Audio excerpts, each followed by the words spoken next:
Hey, you guys, it's Bobby, and today I am here with three amazing people. It was two, but I luckily brought in a third. I'm here with Chris Butler, author and artist of the Healing Light Tarot, Healing Light Lenormand, Quantum Tarot, Sun Tarot, all of my favorite decks. And we have Ramon Santiago, Moon Scarab, Hello. one of the best channels on YouTube. I dig Ramon so much. And my third guest, Ken Payne, Hello. creator of the Oracle of the Hekatean Path, one of my staple favorite decks of all time. You guys don't understand. The three of you are very important to me. Okay, Chris, during lockdown, your videos revived my love of tarot. Ramon, watching your videos has inspired me to great production values and in-depth research. Ken, your devotional deck is just a tool that has blessed this planet. I cannot tell you enough how much this deck means to so many people. It's allowed me to to share who Hecate is with other people and answer their questions better. Today we're going to be focusing on the Healing Light deck. One of my favorite decks, and I have to say, I am so excited to be sharing a live with Chris. Chris, I'm a total fan. It's a joke. This is great fun because I have actually Quantum Tarot, which I love. I'll tell you some funny stories about that. I'm looking for the 1.0. But the 1.0. Hang on. Of course, this one with Ken as well. That one. Yeah. Yes, that one. I had the Healing Light. And I like it so much that I have two. I'm the same with the Lenormand. I love this Lenormand. It's like one of my favorite ones. Fine with somebody who is as OCD as me, because it's like if I find a deck that I really like, I end up buying a copy and then thinking, right, I want a working copy and I want a mint copy as well. Yeah, backup copy. You never know. Like comic books. Judgment Day, Zombie Apocalypse. You want that extra copy? I know. I've often thought of things that I would pack in a hurry if a zombie apocalypse happened, and one of the things is my tarot deck, definitely. Yes. It's funny though, isn't it? Because when you think, I mean, I was thinking that a couple of weeks ago, and you sort of think about what you would grab if there was an emergency and you had to evacuate the house. And I realized actually, if my house was about to burn down, one of the things that I would grab would be at least one of my tarot decks, because, I kind of couldn't live without it, Yes. It would probably have to be my Waite Smith that my dad bought me this one. So if the house was about to burn down, once I'd evacuated me and my mum, I would have to grab that, I think. So, yeah. You need an emergency bag by the door with your tarot deck and essentials ready to go. Exactly. Yeah. Not that I want my house to burn down in a hurry. Right, but you never know. You need this deck as a source of income should something happen. Yes. That's why I would grab my tarot deck. I would always have a way of doing things. Let's take a second to say hi to who's here. Oh, yeah.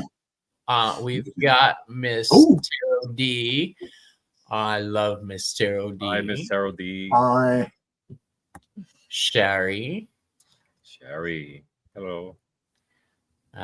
We've got Free Spirit. Maru's here. What's up, Maru? Oh, Miss Maruta. It's lovely to see everyone. Wow. Did some shenanigans. I like that name. Oh, Amanda's here. Hey, girl. What's up? I really love you guys. all of you who tune in and share in the community. It's just a great thing. And I really appreciate everybody. I've just been feeling very grateful lately, you know. Oh wow, we got a bunch of people, huh? That's really great, isn't it? Lottie. Okay, so today, you guys, we're doing the Healing Light Tarot. Chris, when you started the Healing Light Tarot, what was your intention with that deck? It actually, well, it started out by accident. I got approached in 2014 by an old university friend who was looking for an illustrator for a tarot deck that she'd been planning, and we started work and it just didn't gel. And ironically, I was trying to hand draw the deck and hand paint it, and it wasn't working. You know, we kind of, what I was creating wasn't meeting her expectations. I was finding it difficult to understand what she wanted, and we got to a stage. I'd been hand drawing these things to very little avail, and then out of sheer frustration, I went digital. Just started going my own way, and I think I'd done 6 cards within 3 days, and then I found that I had sort of designs from unfinished projects that all of a sudden I realized that, they will form part of this. And the irony was, what I was creating was great, but my collaborative partner just did not feel that it was, it remotely resembled anything that she had originally envisaged. So we kind of just decided we'd go our separate ways. But by that stage, I think I had about 12 digital images, and I thought, I want to carry on with this. And she'd introduced me to the symbol of the mandala, which kind of had a very, absolutely, which the back of the cards, and which is featured on every one of the cards. And the concept behind it left a really powerful impression on me. So I decided that, there we go. It's on the back of the Healing Light Lenormand as well. So I decided that I would just carry on in that vein, using the mandala as the theme. And that's how the deck took shape. And I've got to be honest, I mean, it's, of all the things that I've done, it was a real labor of love.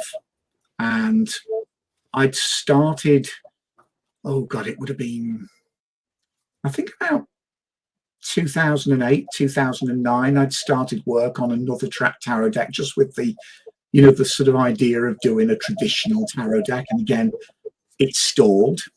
And I kind of feel that the Healing Light Tarot was that deck, but it was kind of, it just wasn't ready yet. And it took till 2015 to actually find the right form for it. And that's how it started. It started out, I was just going to call it the Mandala Tarot. And obviously Los Scarabeo expressed an interest in it, and it went through several title changes. And then we finally settled on the Healing Light Tarot, which I think was probably, that was not my idea, that was the publisher's idea, and yet I think it's probably the best title they could have given it.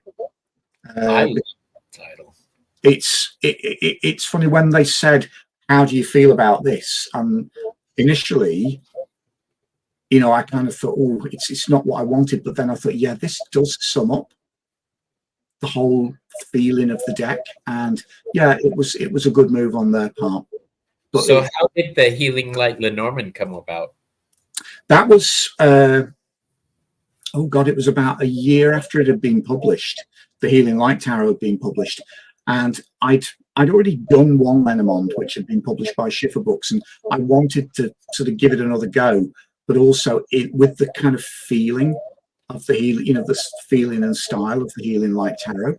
And again, when I approached Los Scarabeo about it, they said yes. So that was, it was kind of a direct offshoot from the Healing Light Tarot. I've always thought you should have a deck with your signature silhouette style called Healing in Darkness. I like the sound of that. You can have it. Oh, you got me thinking. Have that. Yeah. Okay. And No, make you sure. got me thinking now. Mind you, the problem is I'm collecting deck projects. I'm working on 2 as it stands. So, Ramon, you use the Healing Light Tarot. What is your view on it? How does it differ from other decks? I mean, I like that it keeps the essence of the RWS, but it's a new interpretation. And I mean, just the images, it's so powerful because I feel the light through the images. They're so powerful that it does have an effect on on the reading. I feel that it transcends the paper and ink. You definitely feel the light and it helps in that process. I connect a lot with it because like the title says, I feel some type of healing, especially when I'm using it for personal reasons.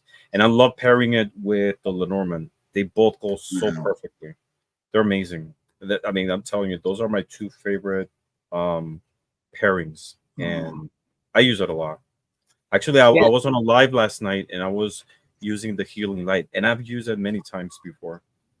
It's really wonderful to hear, because it's strange, when you put your work out there, it kind of takes on a life of its own, and it's interesting hearing how other people respond to it and how it works for them, because that's just different to each individual person. I mean, for me, when I created this, it was about using silhouettes so that people that could then project their own personalities onto those shapes. Exactly. That's the other thing I like, that it's silhouettes. So you really don't see gender most of the times. You don't see race. You don't see age. It's like the silhouette of us. I like that you don't see emotion with the silhouettes. You don't see the emotion on the face of the character. That's something I really approve. Ken, you were a fan of Chris's, and that's how the Hekatean Path deck came about. What was it about his style that got you? At the time when I first came across the Healing Light Tarot, it was actually in a local metaphysical shop, and I just kept seeing it on the shelf in the tarot section, and I kept picking it up and looking at the box, and sort of, I don't know what it was about it initially that kept drawing my attention, but I just kept putting it back and going, I don't think that's actually the type of thing I like. And then I kept doing that for a good couple of weeks, and then one day I just was like, oh, for God's sake, it's staring at me on the shelf again. I'm just going to buy it.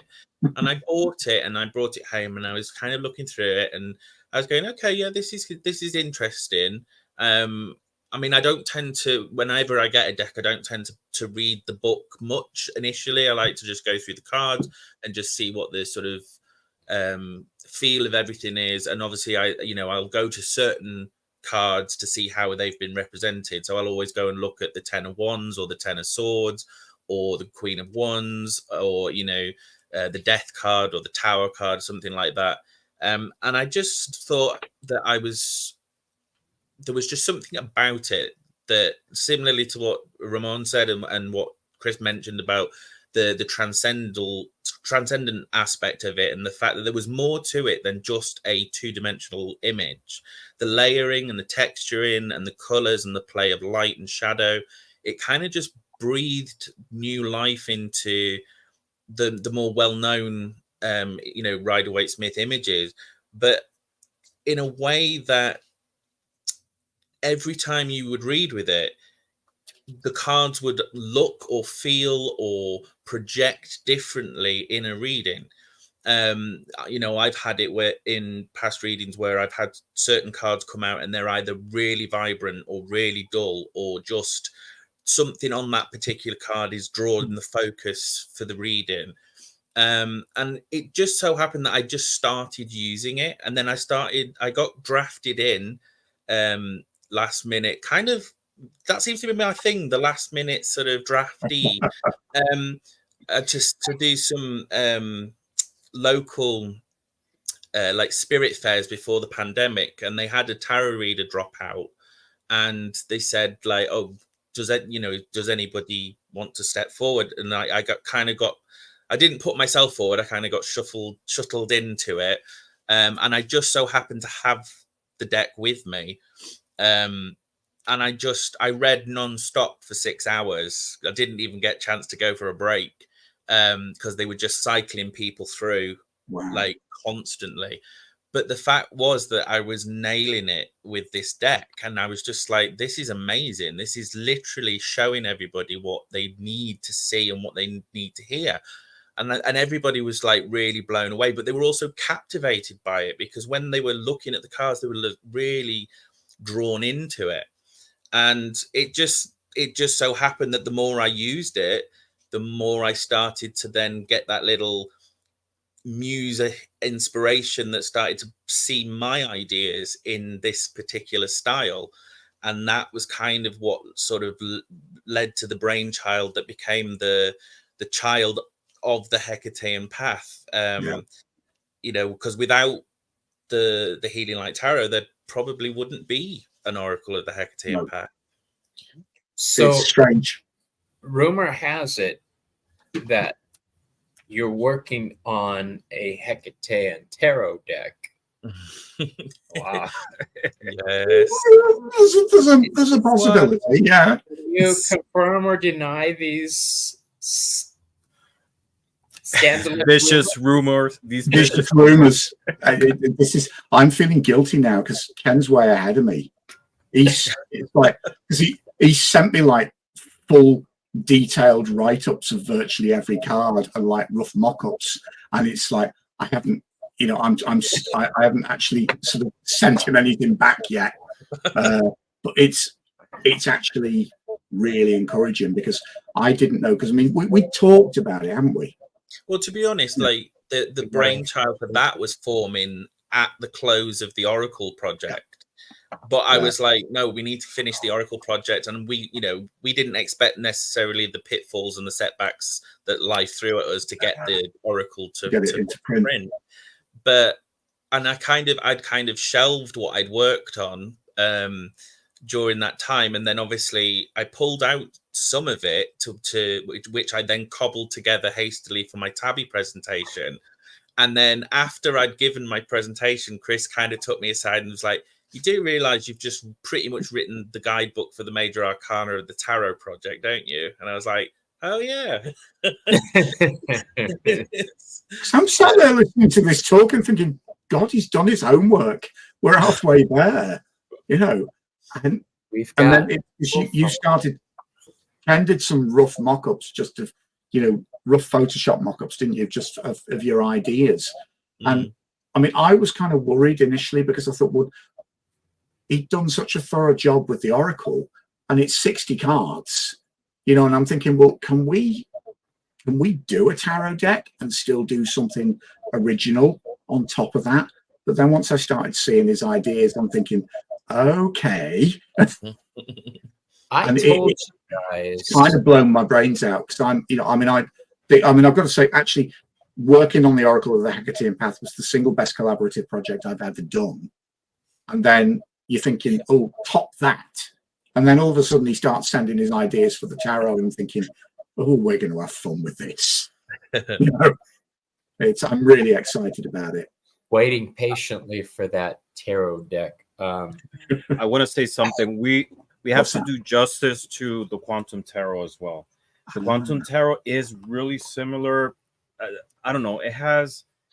I feel that it's very similar to the Healing Light in a lot of ways, with the lighting, and it's positioned within the readings, but it has a different tone. It's more scientific, which I love. You know, and the images are just breathtaking away. I mean, I'm really thrilled you like that, because the Quantum was the brainchild of Kay Stopforth, and it's really special for me because it was my way into publishing. You've just shown my favorite card out the deck. Oh, really? I love that moon card. And when Kay described that to me, it was like, ooh. But what was so funny was, I mean, I'm really proud of that deck, but I'm proud of it for the opposite reason that I'm proud of the Oracle of the Hekatean Path, because Kay is brilliant and Kay is lovely, but we really struggled to work together, and we completely got each other's backs up. We'd irritate each other really badly the days we were working together. We'd end up arguing. We actually we coined the term quantum gits for each other, because it was, and one of the reasons we're proud of it is because, you know, I still count Kay as a friend to this day. She's fantastic, but we really struggled. I think temperamentally we're so different. We struggled to work together, and that's why I'm proud of it, because we actually saw it through. And I think we created something really special. But then Kay's concept was just a stroke of genius. I mean, I remember when she approached me about it, I felt really honored that she'd approached me, because I didn't have anything in print at that stage. You know, she'd offered me the job on the basis of my first tarot deck, which was unpublished. She'd seen a handmade copy of it. And then when she started outlining the ideas behind the cards, and the fact she'd already done, it was a similar position to Ken and I, in that she'd already done an oracle deck called the Universe Cards, which was based on photos from the Hubble Space Telescope, and it was published by HarperCollins in the late 90s, I think. And then she kind of wanted to expand those ideas into a tarot deck. So it had a very similar genesis to the oracle, you know, as it's a similar story to mine and Ken's story now.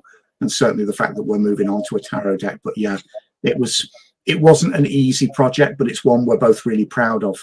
And Kay is just, she had this knack of actually being able to take, you know, astronomy, physics, astrophysics, and make it accessible to tarot, and, you know, actually bring out the mysticism behind it as well. So yeah, it was a great project. I love that deck because it's a blending of science and mysticism. Yes, I love that you know, that contrast between one and the other, which I believe at one point in the past they were one, you know, but yeah, for a time, you know, it's man and, you know, control and a lot of different negative situations diverted.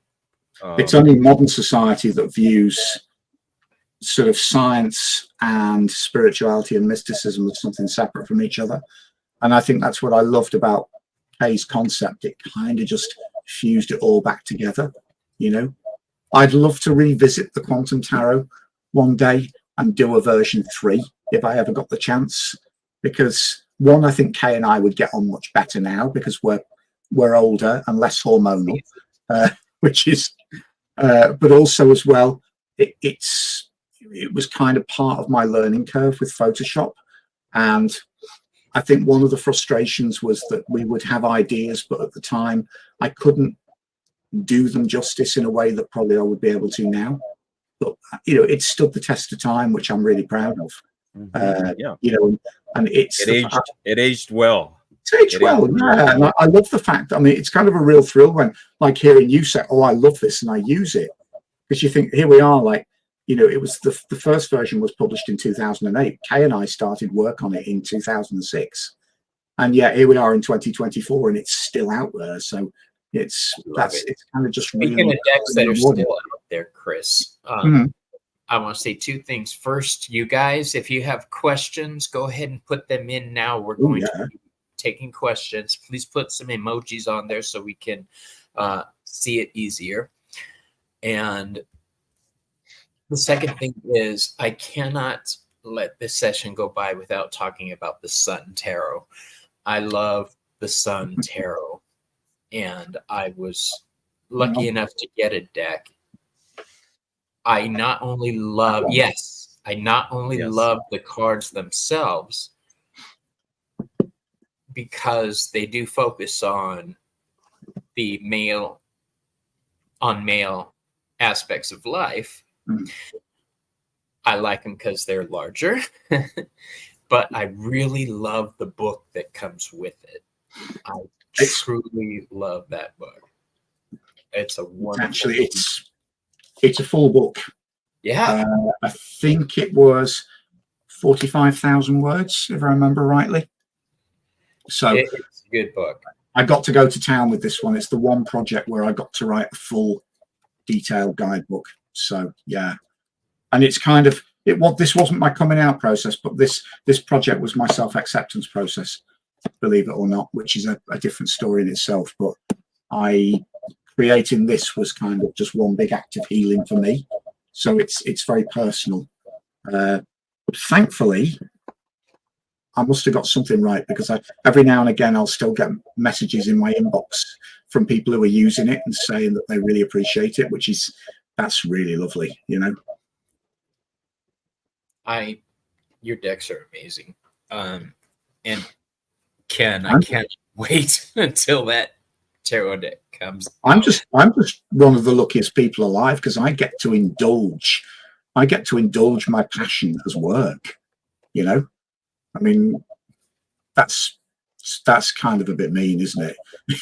You know, I just get to do what I want for a living, which is like wonderful.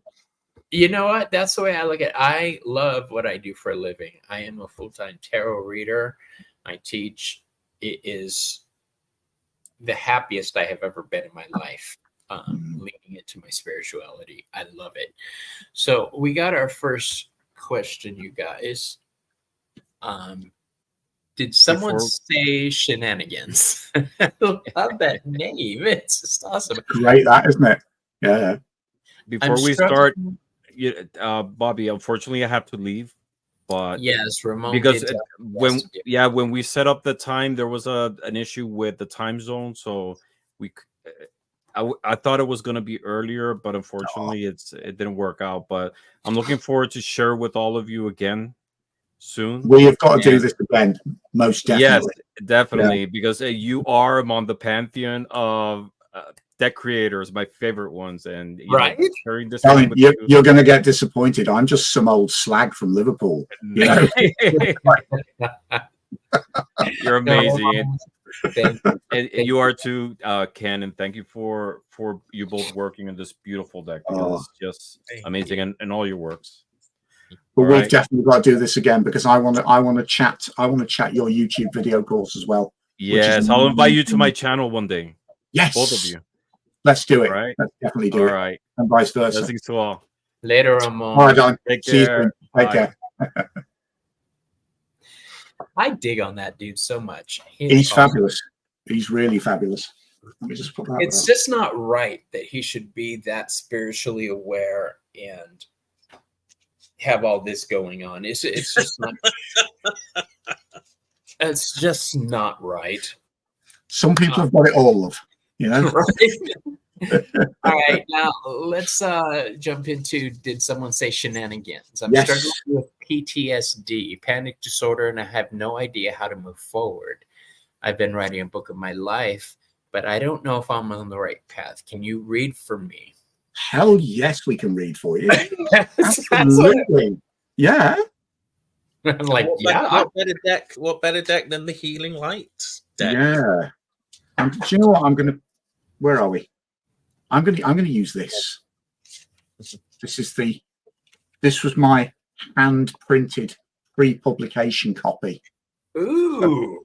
This is what it should have looked like, by the way. When Los Scarabs signed it, it was going to have borders, and then last minute they changed their mind. Oh, we've lost Ken. Where's he gone? He's back. My bad. They decided to go borderless, which actually I think was a great move. But I'm still very fond of this, because this is what I had for a year to read with before I got my courtesy copies. So yeah. So you want to start? I am going to pick out 3 cards: situation, challenge, and advice. How does that sound? I like it. As somebody who has spent a lifetime dealing with anxiety as well, I can partially empathize with this. And can. So you've come to the right reading room.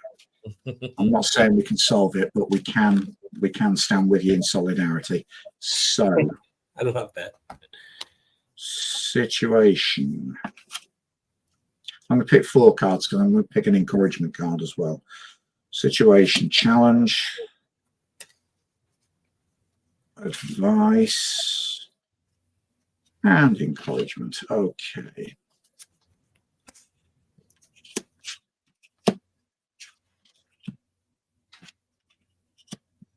Ooh. Right, situation.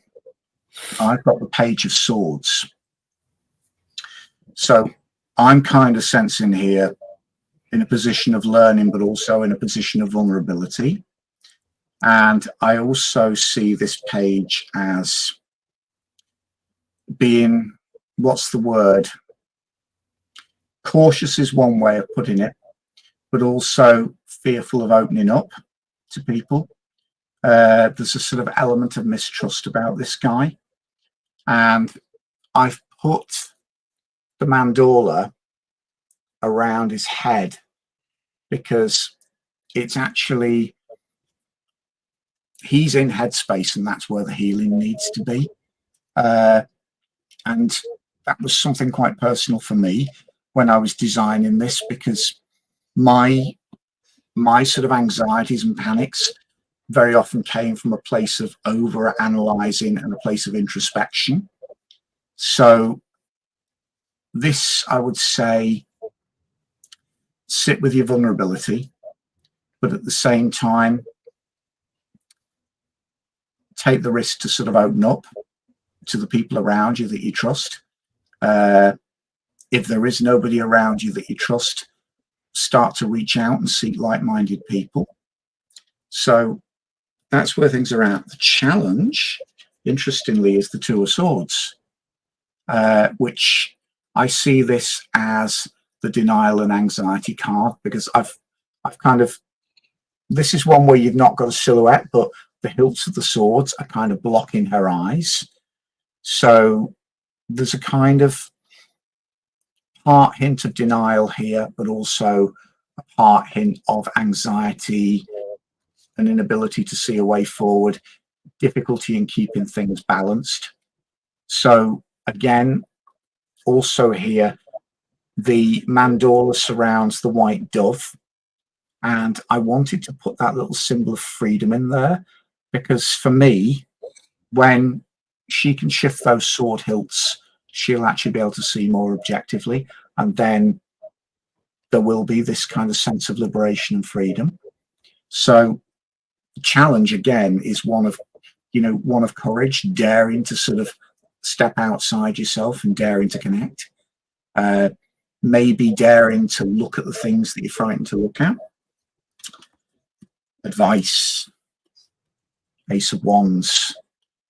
So maybe a little bit of that fire energy, something a little less cautious, something a little bolder. An encouragement card. I love this. The Empress, you will blossom. You know, in terms of, are you on the right path? I don't think we can answer that, but you can answer it from within yourself. And I would say, just do what you feel. And at the moment you're feeling to write your book, go for it. Be fruitful, be creative, you know, and yeah, just blossom like the Empress, because it's all in there. So that's my reading. Who else has picked any? Ben, you got any? I picked some, which I think actually tie in quite nicely with Chris's. So the first card that I drew on this one was the Eight of Wands. Ooh. Now, although this can be seen as like quite positive sometimes, and it can be seen as things moving in the right direction, I can also see it as a card of anxiety, of a card of panic, because sometimes things feel like they're moving too quickly and that we don't have control or direction over it. And then the next one that I pulled out was the Five of Pentacles. But interestingly, this kind of made me think about how you are wanting to write about your life, and there will be hardships that you will have to maybe relive in order to sort of write them truthfully and you know and to process through them yourself. But when it came to the last card, I got the 9 of Wands. And so there's a great sense of triumph, of achievement, of resilience, of the strength to be able to endure, what life throws at you. And I think the fact that I've got 2 wands and Chris had the ace. Yeah. It is about following your passions, following those things that stir you. And if it means, writing a book about your life, then, go for it. Absolutely. Well, what did you get? Well, I am struggling with one of the cards I drew, and maybe Chris, you can help me with that. What did you draw? Well, for the first card situation, I drew the Chariot. Now, when the Chariot comes along, a lot of people talk about advancement. I lean into the control of emotion aspect. Yep. It is ruled by Cancer.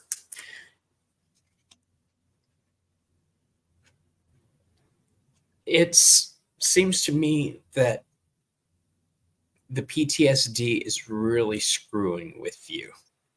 And that is...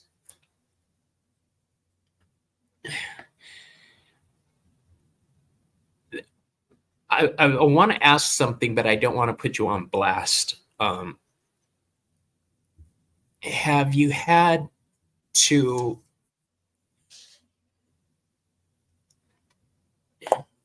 Has your emotions forced you to be hospitalized in any way?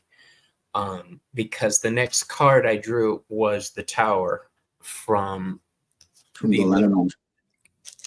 And to me, this says organized medical help in the past. And okay, yes. All right, good. Then, well, not good, but at least I know I'm on the right path. Fear is overwhelming. I mean, I'm getting choked talking with you right now about the emotions. I've been struggling with doctors all year. I'm sorry you're going through this. It's a terrible situation to have to go through. I understand the feeling of not feeling secure and being lost. Hey, Heather, how you doing? But that's in the past, and currently you've been focused on controlling your emotions. Yes, you've had to deal medically with the situation. But the next card I drew up for advice is New Moon from the Oracle of the Hekatean Path deck. This is new beginnings for you. Things are going to start turning around. You're going to be able to get your shit under control. Don't worry, okay? Don't panic. All right? Just breathe. You got this, all right? It's painful, especially you were saying that you were writing, what was it? Writing a book of your life. That is devastating when you look back, because you start playing games with yourself. That's the danger. Don't do that, love.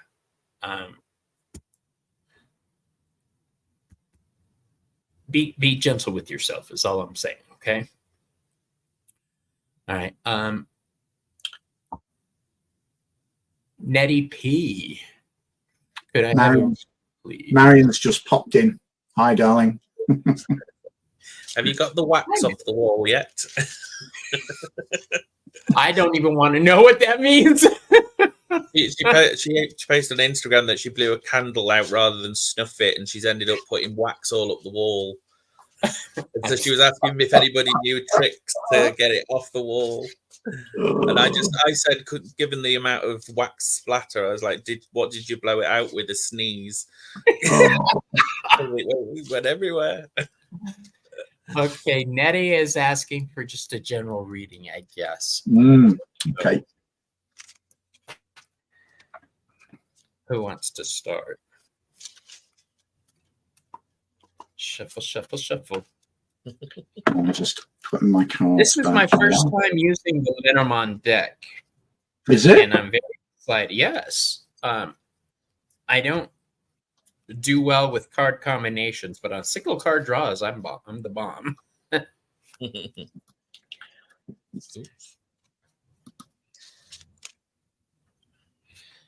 Oh.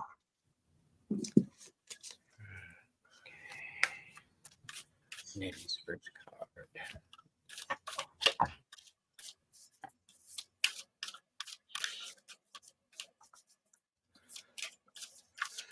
Right, I think I'm going to pull the same 4 cards again for Nettie. Situation. Challenge. Marion's just chimed in. She's not tried. Not tried. It was a very unfortunate colour of wax. Yes, it was kind of like orange. Oh, thank God for that, because she's put like the sort of, she's put the turd emoji. So I'm Maybe thinking it was brown. I thought it was orange. She had brown wax all down their walls. Maybe it was brown. It looked orange to me, but it could have just been the light. Right. Well, I've got my 3 for Nettie. So the first card I've pulled is the 3 of Pentacles. So obviously, this is often seen as the card that requires, working to a plan or working with a team or working with others, but usually in quite a smooth and not necessarily a sort of confrontational way. It's usually quite practical and business-like. But it's also seen as the card of the architect, which is, similarly to how Chris has depicted it. So this can be about, the designs of the life that you build for yourself. And the next card that came out was the Temperance card, which is that transmutable alchemical principle of how you manifest, your desires. What practical life things do you have to do to bring about the things that you desire? And the Temperance card kind of bridges the gap between the wish or the feeling or the dream and the reality of the physicalness of it. And then weirdly, in the similar way that I did for the previous reading, where it was a card bridge between 2 from the same suit, I've got the same thing again. And so the next card was the 6 of Pentacles.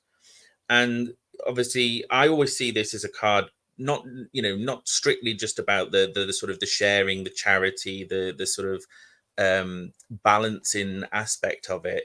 But I always see it as having a link to what you need. So, don't spread yourself too thinly. There in life, we all know that there are chronic givers and chronic takers.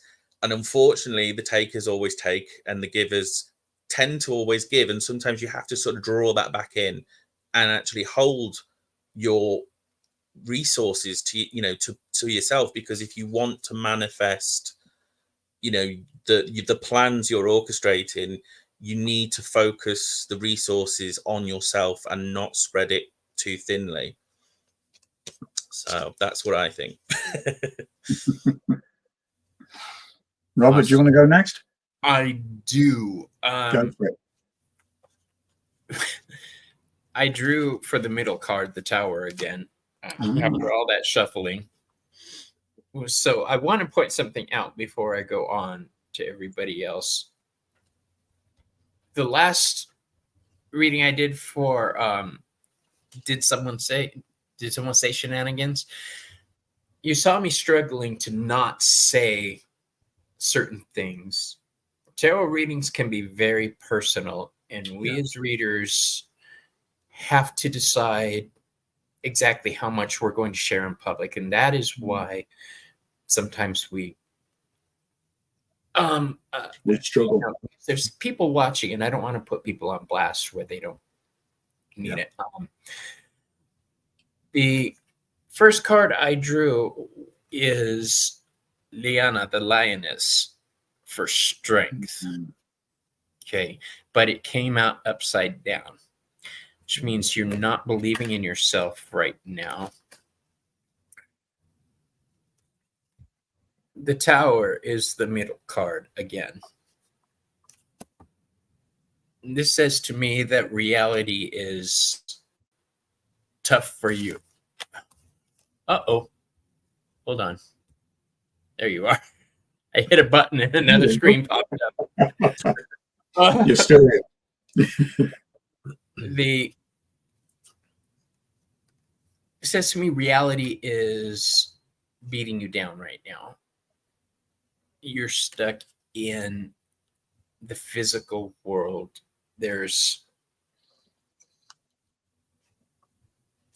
very little room for creativity right now with you. I think you need to make more time for yourself, because the last card up, and I blame you for this, it's the eeny, meeny, miny, mo card. Yeah. We have the Seven of Cups. He calls it the eeny, meeny, miny, mo card, and ever since I heard him say that, I can't get it out of my head. This says choices are going to be open to you. You're at a point that's called a nexus. Things are changing for you right now. The direction you choose to go in is going to be significant. I had to pull a couple clarifier cards for this, you guys. In both cards, we've got the Four of Pentacles and the Ace of Pentacles. So this tells me. So yeah, you've got more pentacles. Yeah. Yeah. It's very much a physical reading. Yeah. Things in your physical realm are going to improve. You're going to be in a situation. The Four of Pentacles is called the Miser card. This is just holding on to what you have and being happy about it. So I don't think there's anything more on that I could tell you. The Ace of Pentacles says you're going to be starting a new path, new health, new money, new physical things. I feel like it's empty there. Are you coming from a place right now where there's been some struggle with the people around you? Because the Five of Swords came up as the last clarifier. And that's a card of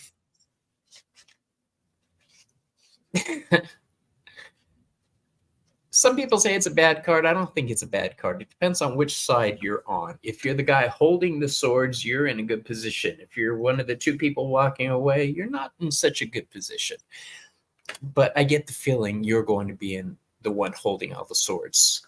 You are the one who will have opportunities opening up to you. So I'm going to let that lay for now. That's interesting. Tower keeps popping up. It does, doesn't it? Yeah. When because my cards are quite different, but they very much complement yours. So, because my first card that I picked was the Ten of Swords, and as soon as Robert said, you know, you're at a turning point, that's kind of what I felt when I drew this. I feel as if you've turned a corner with this. And not necessarily a particularly easy corner. But I then drew the Hangman, which says to me, you've turned a corner, but it kind of feels like everything's been turned on its head, which feels disconcerting. And also I sense there's a feeling of being out of control here and feeling vulnerable. But I also picked the Sun card, which says to me, just kind of go with the flow with this and kind of reach for the sun. You know, this may feel incredibly disorientating and also, you know, very disruptive, and it might feel as if so many things in your life are being upended, but hold on to this positivity. The reason I say that is because my clarifier that I picked is the five of wands. And yeah, this is the strife card to me, but I always see this as constructive strife. These are struggles that I think we grow through. So, you know, this kind of may feel like a bit of a turbulent, disorientating ride at the moment, but cling to this and cling to this. Yeah, these are not easy circumstances, but there's a lot of potential here. And, you know, a lot of potential to sort of step out of this, come out the other side with a lot of positive gain. Okay. A lot of new opportunities showing up. Yeah. So,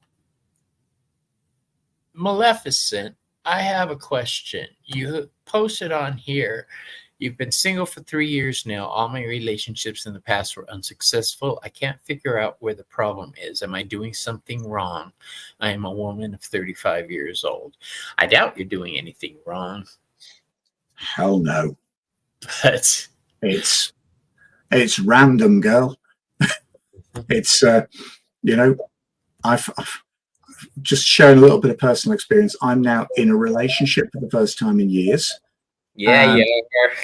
And I'm happy, but it was completely random, you know. And I finally realized, no, I wasn't doing anything wrong. I just hadn't met the right person.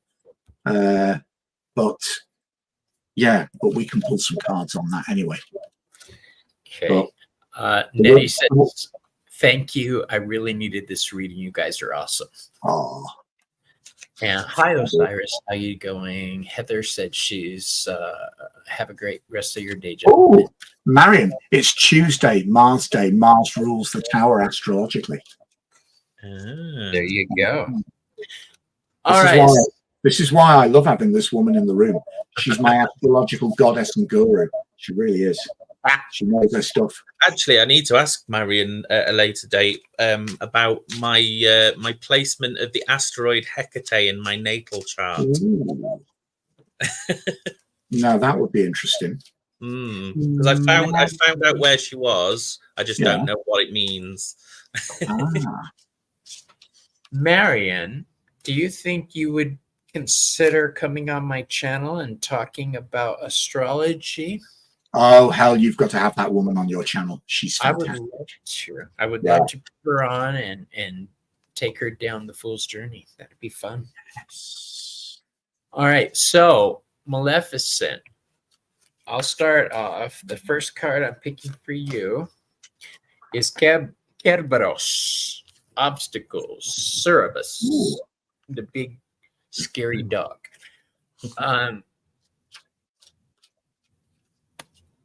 This falls in your situation if we're going by Chris's 3-card spread. You're struggling right now. It seems like there's some unsurmountable odds in your way. I want you to know that those odds can be overcome. Yes, things are fuckered up, as I like to say. But some things can't be avoided. They have to be lived. So whatever challenges you're facing right now, know that they have to be faced. Okay. The next card up we have is the Two of Wands upside down.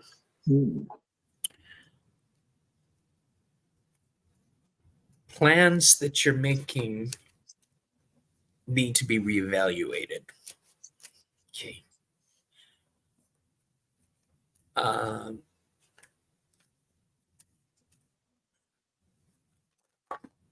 Things may not be going in the area you wanted them to go.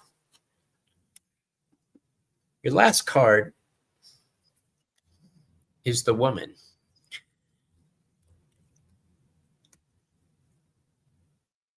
It seems like your problems center around a certain individual.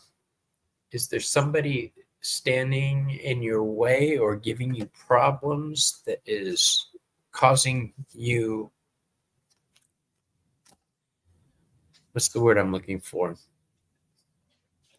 I want to say pissing you off. Know that whatever plans you're making, this woman is not interested. I don't know if that resonates with you, but I'm going to leave that there. I'm not going to doubt what I said. Who's next? Should I pull next? Oh, go on, Ken. I've got mine here anyway, so Go for it. Again, I've done it's happened again. I've pulled 2 of the same suit and another card. We're sticking with wands with this one. So the first one that came out again was the 8 of Wands. But you mentioned that you've been in past relationships, and passions come and passions go. They don't necessarily last indefinitely. And then interestingly, we had this 10 of Wands. And I think that this is kind of telling me that the focus needs to change from this almost this sort of score sheet of, oh, well, that was a failure, and that was a failure, and that was a failure, and that was a failure, and getting bogged down in those unsuccessful relationships. Because as we already mentioned, it is a lottery, it is random. The chances of finding the one who happens to be in your vicinity is kind of quite non-existent. But actually, when we look at the Judgment card that came out finally, I feel that this is, you don't need to judge yourself so harshly, and don't think about what other people might judge or think, or, think whether you were in a relationship or out of a relationship.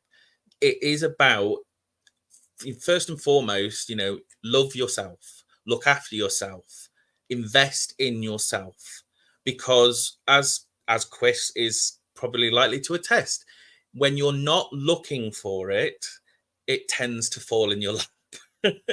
So, do the groundwork, look after yourself, invest in yourself, feel good about yourself, and it will attract the right people. I have a question. Chris, since this is your deck and you know Lenormand better than I do, and you've tried to teach it to me, could this symbolize her disinterest? Not. Yeah, because if I'm reading for a woman with the Lenormand deck, if the woman card comes out, then I will take that to signify her in the reading. If the man card comes out, I'll take that to represent a partner or love interest. So it could, it depends. I mean, I would say go with your intuition. That's kind of how I interpret it. But, it's sometimes, it can be a reflection of yourself, but then again, it can also be the competition. It can be another woman. It can be a number of things. I would say go with your gut instincts with that one. Yeah. After I passed it over to you guys, I was thinking, could this be her? And to be I honest, just realized when you held it up the first time, I was like, oh yeah, it's her, because that's when I started to see the Judgment card about, because you'd said about the disinterest, and I was like, maybe it's a lot of internalized and sort of self-targeting, where actually, just be happy, just be, forget about the tropes and the importance of, I should be in a relationship, or I should be pretty, or I should be successful, forget all of those things. Happiness first, and just focus on yourself. My cards are complementary in that respect, because my first card that I drew was the 4 of Wands, the completion card, and that just immediately said to me, you're complete, girl. You're just fine, just as you are. Now, the key to this is not, can I try any harder to attract someone? I mean, the lesson I've learned, I spent years trying to find the right guy. And I mean, anyone who knows me will know that I've attracted some fuckwits in my time. and my success rate is really naff, you know? And I kind of, my circumstances have changed over the last 2 years. I mean, I sadly lost my dad last year. I'm now full-time carer for my mum. So combination of life circumstances where it's not easy to be running a relationship, plus I have really crap discernment, had kind of led me to believe that the best way forward for me was the sort of chaste life of a mother superior. So having actually decided that I was going to be singing Climb Every Mountain for the rest of my life and were in the habit and sort of, you know, living the life of the Holy Virgin, just when I least expected it, the man of my dreams turned up in May. But actually, he taught me this, because I finally realized that actually in his eyes, you know, I see myself as just this mad, slightly OCD, can't keep my mouth shut, eccentric artist who normally sort of drops F-bombs in the most inappropriate parts of the conversations and embarrasses himself in a lot of places. And then all of a sudden, here's this wonderful guy who just wants me with the F-bombs, with the non-habit, you know, with all of the faults and eccentricities. And for you, that's exactly the same. You are fine, just as you are. Now, that's not guarantee of success, because I'm realizing more and more the success is random. You know, believe me, I really have found the man of my dreams. The 4 or 5 before him were just total dickheads. And, you know, I kind of really didn't sort of, you know, didn't make the right choices. Chris, what's that? You need to redo those videos for the Healing Light Tarot. Okay, I'm just saying. What? Healing Light Unplugged. Healing Light Unplugged. You need to redo them, and you guys don't know, but Chris understands what that means. Yeah. So continue, please. So, card number 2. Your challenge is, to me, is embracing the juggle and dance of life. And what this is saying to me for you is just go with the flow. You know, I see the pentacles. I mean, one of the things I did differently here is, I love on the Waitsmith, you've got the pentacles linked with a lemniscate, so which kind of shows that it's a dance of infinity. Whereas here, I wanted them linked by the mandala, because I very often see these pentacles as representing the way our relationships overlap in life. Now, this could be friendships, it could be family relationships, it could be romantic relationships, but I kind of see the pentacles as representing individuals, and we're kind of in the hands of the juggler, and we kind of overlap with each other, then we separate, we may overlap, we may link, we may bond, but go with the flow. That's what that says. The advice card, again, I tie it in with this because I've drawn the King of Cups, which I see him as an emblem of emotional maturity. He's, to me, elementally, he's a clash of fire and water. So it's the ability to balance those two and remain, you know, emotionally stable. But again, as an encouragement, that says you can be that person. You know, you don't have to hit yourself over the head and thinking, what am I doing wrong? Am I inadequate? You're just fine. So, and then as an encouragement card, the Ace of Swords, the victory card.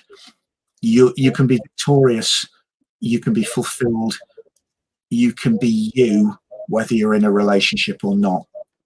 And that's the key thing.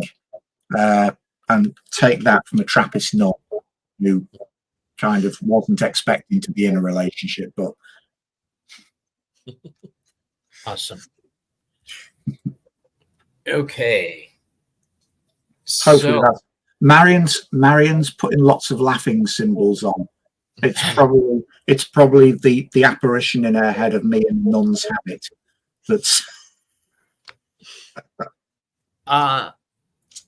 let's go with, are you guys okay for another half hour or so? oh, hell yeah. Yeah, Okay. yeah. Let's go with Mary. Mary, are you still here? I'm hoping you are. Okay. Maleficent says thank you. I love your name and your logo, by the way. Yeah. So, 999 ASMR Tarot's just said, I do full-time caregiving for my mother too. Thumbs up. And here's the caregivers. Wearing on you. And yeah. My mum, bless her, is very tolerant because apart from anything else, I normally have to get her to bed at 9 o'clock, and she's come to bed early so that I could do this live.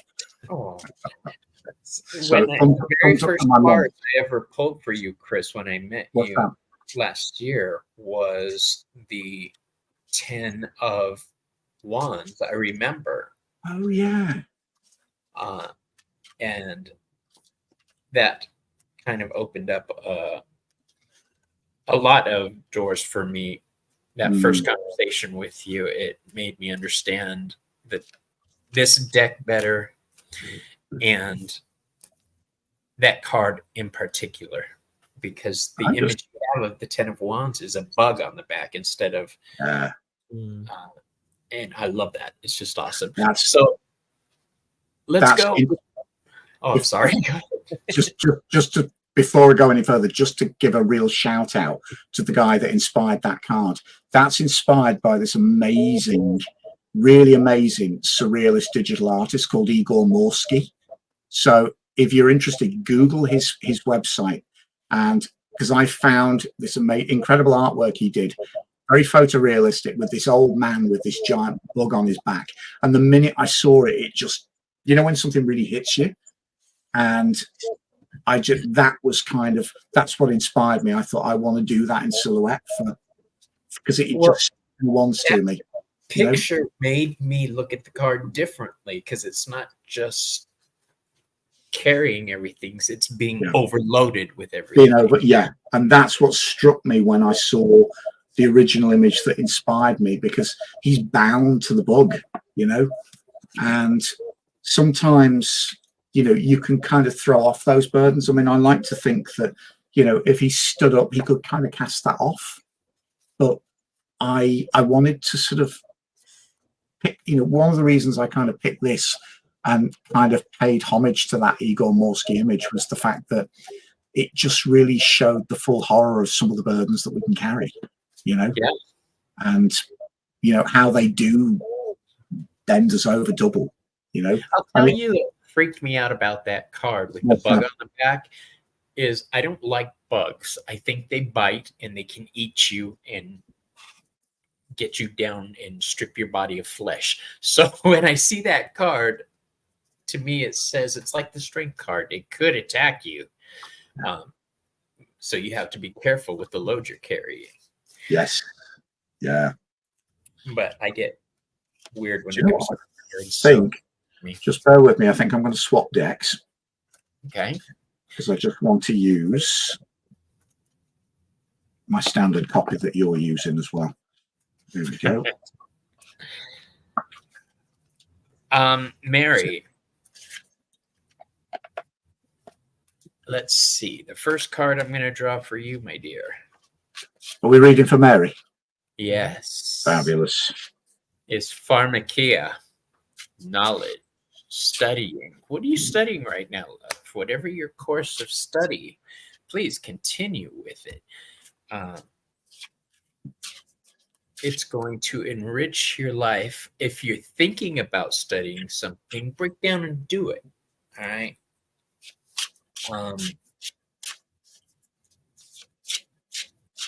Chris said earlier about grabbing life. It's time to do that, my love. The next card is the Eight of Pentacles. That's the card of mastery. With the Pharmakia card, knowledge and mastery. The third card is the Woman. And I'm shuffling these up.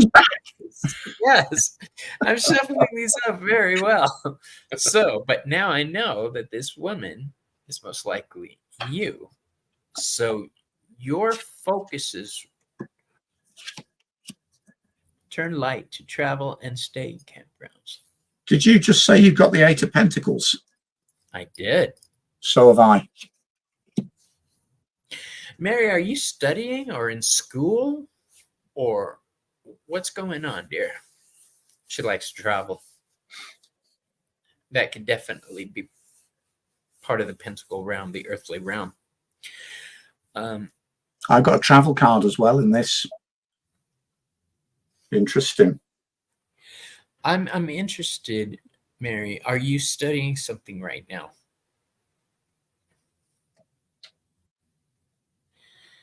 Let's give her a chance to answer. I'd like to travel. I'm going to leave this here. I'm going to pass it to you, Chris, since you've got your cards pulled. Okay. So, situation card. I drew the devil. So I think we're dealing with some fears and insecurities. My devil card is slightly different here in that you can see this guy is absolutely tormented and he's got two demons blasting trumpets in his ears and he's desperately trying to shut out the noise, and the devil's standing behind them. And this, to me, this can be about how we get bound up in sort of our fears becoming the big bogies that we won't turn round and stand up to.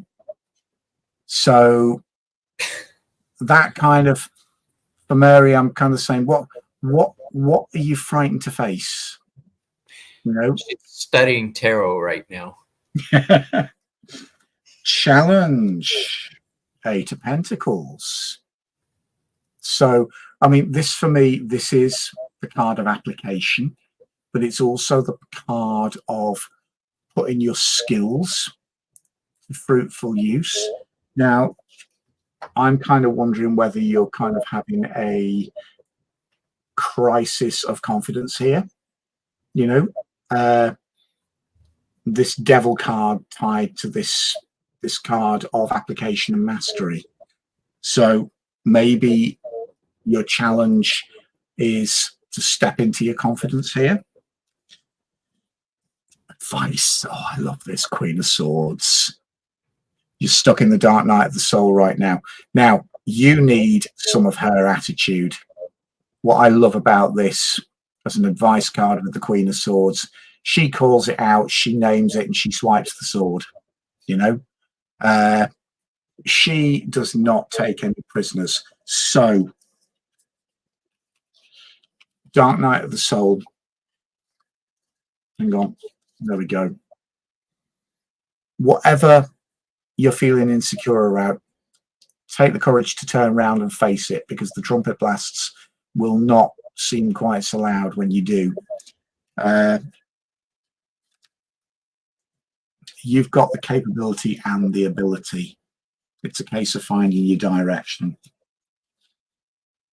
Use a bit of hard-nosed attitude from the Queen of Swords. You know, I love this woman. You know, she's fearsome, but she's strong.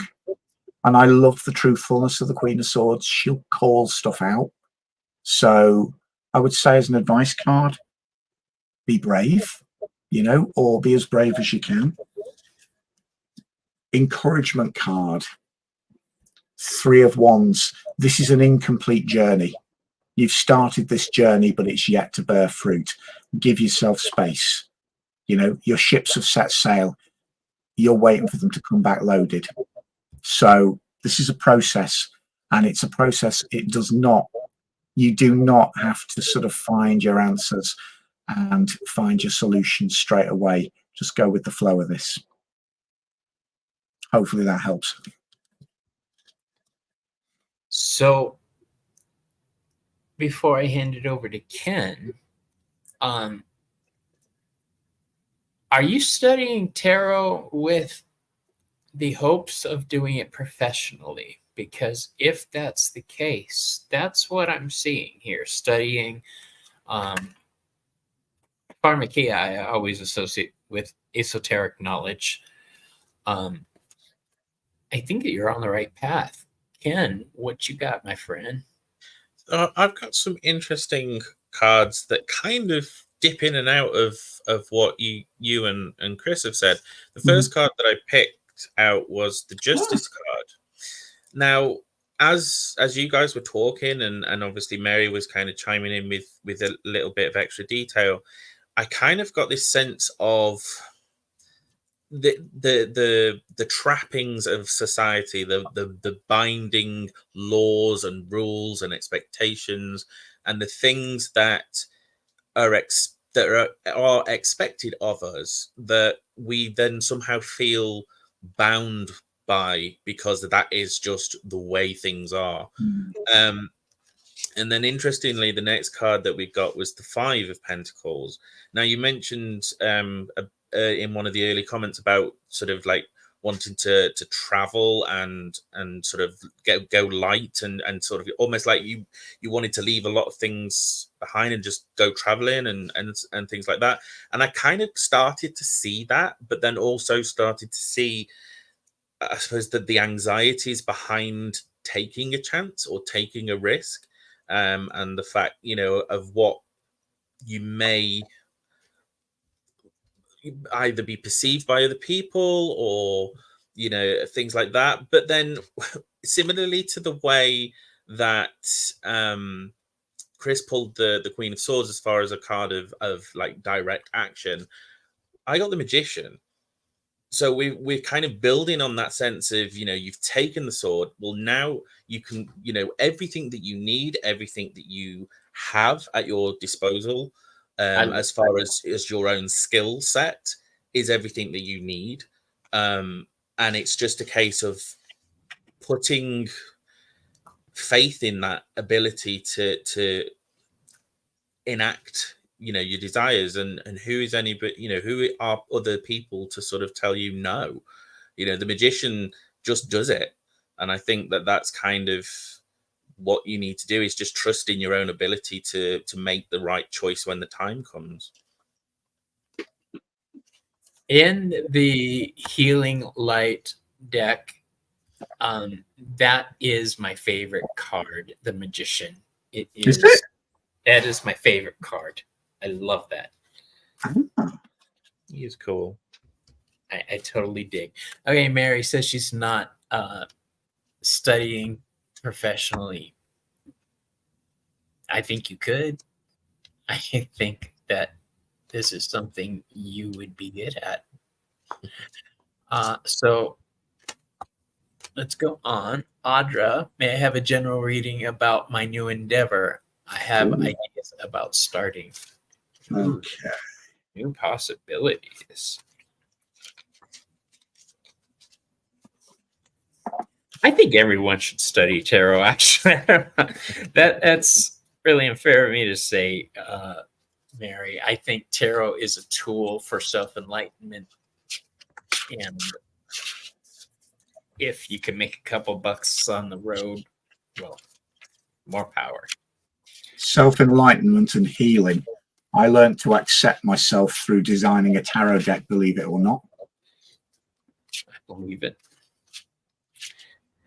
When I started designing the Sun Tarot, I was kind of very unsure of myself, had big self-image issues, and I actually found out just how therapeutic the tarot could be, because it was in designing the images I unwittingly worked through my own self-acceptance issues and came out with a much stronger person. I find it difficult to believe that you have self-image issues. You're pretty cool. Yeah. Well, you wouldn't have recognized me in the early 2000s. I was Really? kind of, oh yeah, you wouldn't have done. I had lots of hair back then as well, which is also another reason that you wouldn't recognize me. But no, I learned to accept myself through these. They taught me how, So, and I mean, like you, I just say anyone should learn tarot, because you actually might find, there's a lot of healing in here as well as a lot of enlightenment. It truly is. All right. Ken, do you want to go first? Yeah. So I've picked out quite a selection of punchy cards. They're all major arcana. And so we're starting off with the Sun. So obviously, you're wanting to start this new endeavor, and it seems as though that is the right option. It's a positive step forward, and I think that actually the next card speaks more volumes to sort of with it being the Hermit. Maybe you're not used to being in that position of being the sun and shining bright and sort of being out there, and maybe the Hermit is a bit more your default. But actually it's about sort of embracing both, still taking the time to retreat when you need to, but also not shying away from the sun and the positive notions of it. Because when we finish on the third card of the Lovers, it's this union of what you're trying to start out on this endeavor. It's going to be a fruitful, rewarding, emotional, but in a positive kind of way. There is going to be a reward from starting this endeavor, as long as you, where's the bloody cards gone? As long as you don't fall into the trappings of necessarily sort of being too reclusive. It is literally going to be, well, it's going to revolve around the sun, like we all do, but I see them, the three of those cards, very positively in a sort of almost like a thumbs up to your whichever this endeavor is. Just to I think there's good things ahead with it. Awesome. Chris, you're up, my friend. Okay. Well, I've got situation. I've got the Wheel of Fortune. Mm-hmm. So, which Marion, tarot provided the funds for high-end skincare and designer makeup in high school and beyond. Go, girl. See? Anyway, that aside, returning to this, as far as your endeavor is concerned, go with the swing of the wheel. Your challenge, again, this is the second time this has turned up. Strife. This process may not be easy. There's going to be obstacles thrown in your path, but use them as strengthening exercises. These are potentially constructive challenges, constructive obstacles. Advice: connect. I just feel in this instance that the Ace of Cups is an invitation to connect. Whatever this endeavor is, it's also about reaching out and connecting and forging bonds.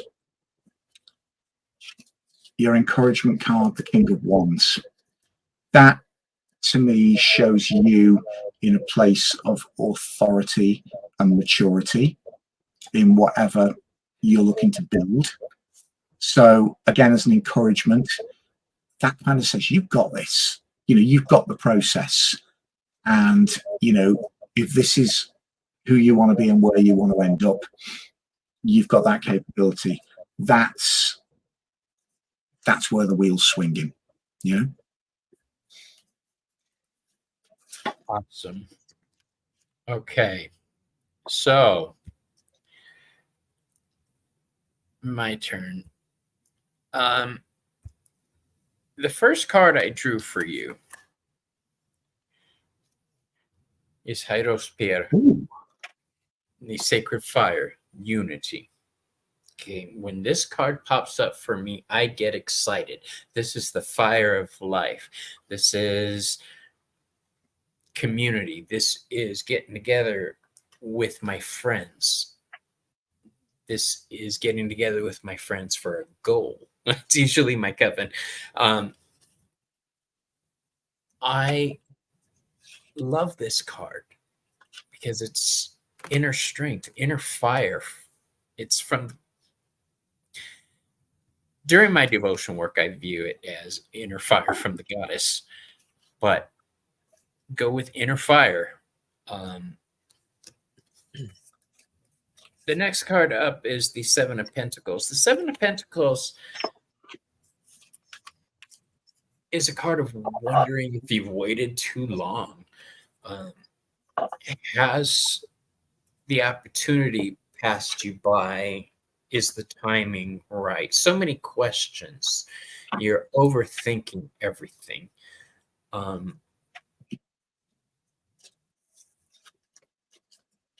may need your help with this one, Chris. The lily. Now, I know the lily is maturity, wisdom.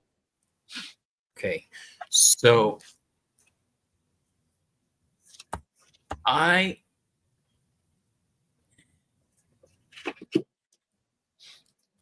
use your best judgment. All right, you're not a child. You have that voice in the back of your head that's telling you things. Listen to it.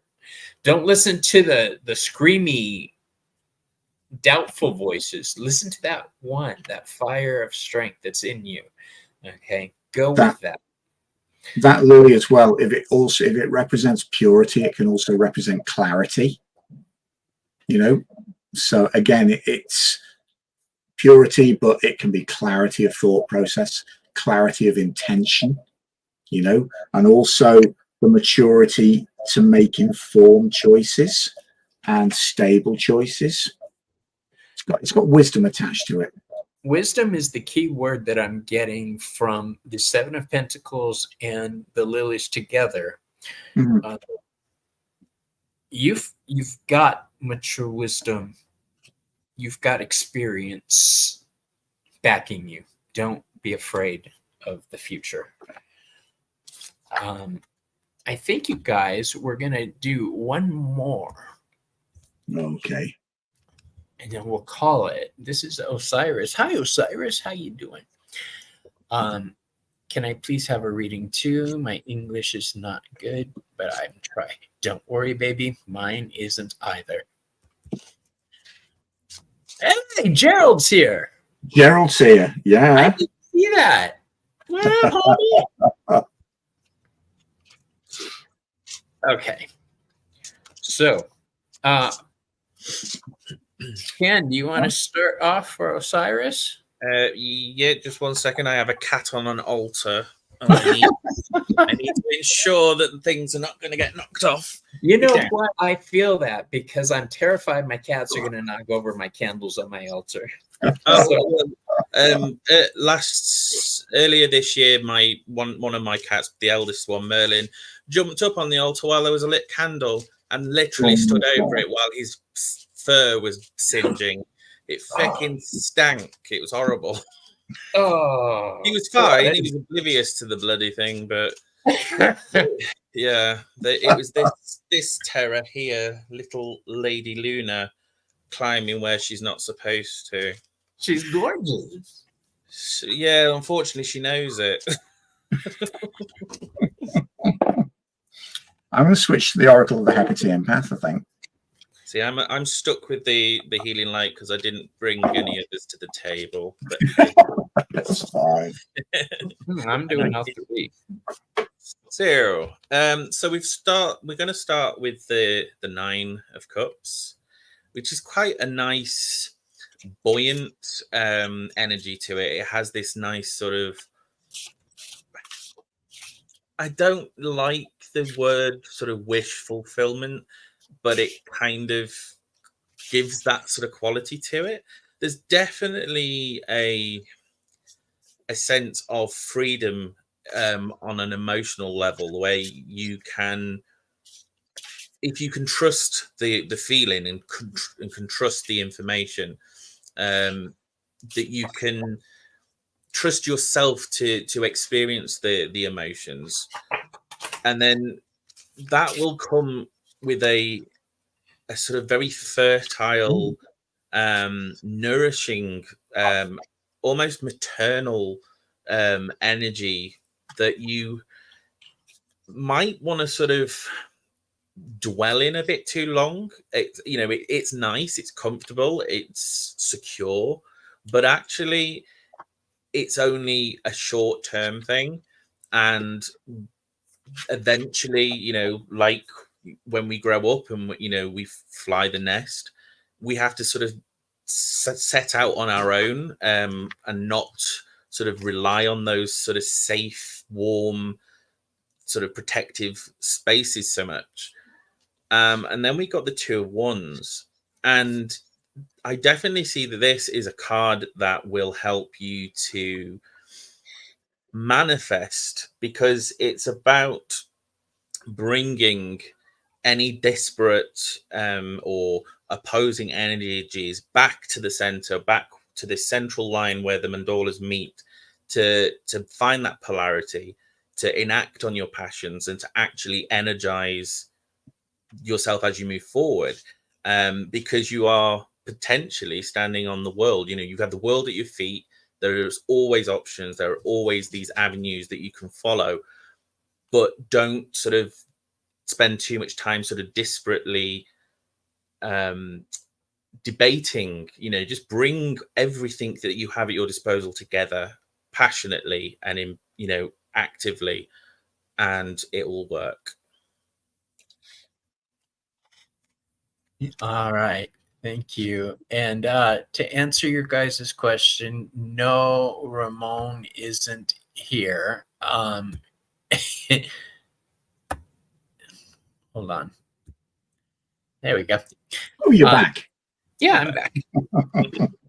It was supposed to be a simulcast, but there was a timing issue, so Ramon had to dip out. Everybody loves Ramon. Oh my gosh. Everybody loves Ramon. Everybody loves Ramon. He's such an awesome guy. All right, Mr. Butler. Right. Now, I've drawn from the Oracle of the Hekatean Path.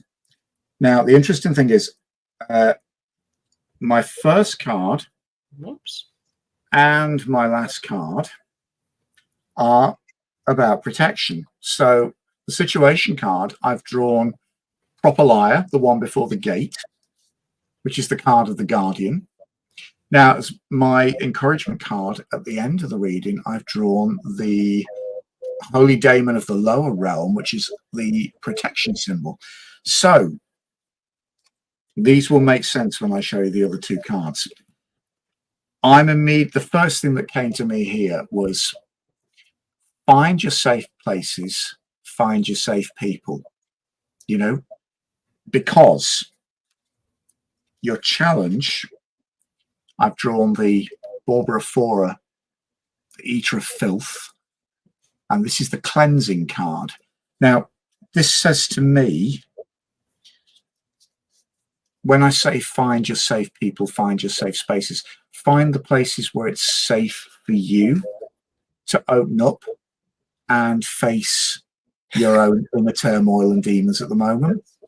Because the advice card, ironically, is the exact opposite. It's Sotira, the savior card, and this is the card of salvation. So we've got this challenge, which is all of this darkness and stuff within yourself that you maybe don't want to face. But the advice card is kind of almost showing a purification in facing that stuff. And this is exactly what she is about. It's Barbara Fora takes this aspect of the goddess, takes all the darkness, all the filth, and ingests it and burns it away, and to me there's a progression leading from her to her, with all of this purity and light and encouragement. And again, the encouragement card is the protection card. So what's coming over to me from this reading for you is actually whatever it is you need to face, there are safe spaces and safe people that will help you to face it. But at the moment, that's where you've got to be. You've got to find these spaces. You've got to find your guardians, So hopefully that helps. Robert, what about you? So, first card I drew. Joking. Wow. So that's why I'm over here going.